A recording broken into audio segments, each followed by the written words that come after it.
Ready.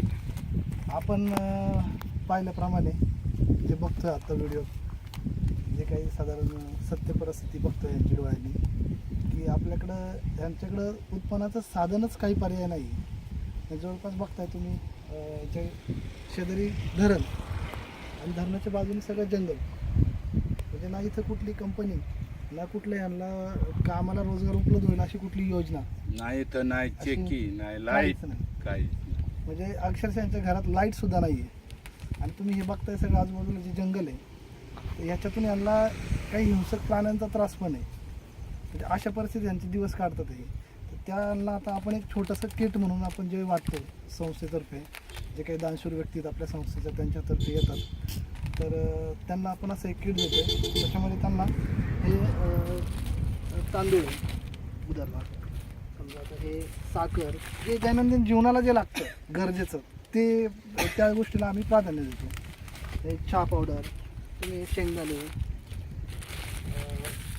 डाळी आहेत, हे तेल, काही मसाले आहेत असे जे बाबा ज्याने रोजच्या आयुष्यामध्ये गरजूसाठी कपडे धुण्यासाठी पावडर, आंघोळीचे साबण, कोलगेट, अशा गोष्टी. हे सगळ्यात मोठं तर तुम्ही ही बाकीचं आहे, हे जे गव्हाचं पीठ आहे त्याची क्वालिटी म्हणजे फक्त संस्था द्यायचं म्हणून देत नाही आहे, याच्यात पाठीमागे की ही क्वालिटी आणि याची गुणवत्ता पण चेक केली जाते. सगळ्यात महत्त्वाचं बाबा, हे तुमचं किट, हे तुम्हाला महिनाभर कसं आहे तुम्हाला त्याचं घ्यावं लागतं. तुम्ही हे तुमच्या योग्य पद्धतीने वापरा, वाया जाऊन देऊ नका. अन्न आहे, घ्या.